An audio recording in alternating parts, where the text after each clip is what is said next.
Hello everyone, welcome to the new vlog. तर आजच्या दिवसाची सुरुवात मस्त अशा गरमागरम चहाने झाली आणि सोबतच इकडे मी कुकर पण लावला होता, कारण काहीतरी स्पेशल बनवणार होते. काय ते पुढे समजेलच. तोपर्यंत त्रिशा आणि राजेशने लाडू भरून घेतले डिंकाचे आणि नंतर आम्ही दोघांनी बसून मस्त असा निवांत आज चहा घेतला बाल्कनीत बसून. रोज असं होत नाही, कारण रोजची सकाळची धावपळ असते. आणि तुम्ही बघू शकता काय ते स्पेशल हे होतं जे मी बनवलं आहे, आलू टिक्की. आज चाट डे होता.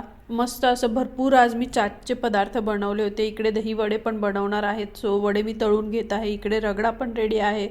भरपूर आज मी असे चाटचे पदार्थ बनवले होते, कारण खूप दिवस झाले हा मेनू घरात बनलाच गेला नव्हता. पापडी चाट, दही वडा, आलू टिक्की मी वेगवेगळ्या शेपमध्ये बनवली होती, कारण त्रिशाला ते बघून खूप आवडेल खायला म्हणून. आणि इकडे रगडा, असे भरपूर पदार्थ बनवले आणि आम्ही तिघांनी ते अगदी मनसोक्त खाल्ले. खूप छान झाले होते, एकदम टेस्टी झाले होते. त्रिशाला आणि राजेशला पण खूप आवडले. आम्ही मस्त असं एन्जॉय केलं ते चाट. आणि तुम्ही बघू शकता एवढे सगळे पदार्थ बनवून झाल्यावर किचनची माझ्या ही अशी काहीशी अवस्था झालेली होती. सो ते आवरण्यात माझा अर्धा तास गेला आणि त्यानंतर थोडा वेळ आराम केला. संध्याकाळी बाहेर पडलो, बाहेरच चहा घेतला आणि गेलो होतो नर्सरीमध्ये, कारण माझे प्लांट्स गावाला गेल्यामुळे सगळे खराब झाले होते. तर काही प्लांट्स मी नवीन घेतले, मस्त असे छान कलरफुल प्लांट्स घेतले आणि छान असा दिवसाचा शेवट झाला. चला तर मग भेटूया लवकरच. तोपर्यंत बाय.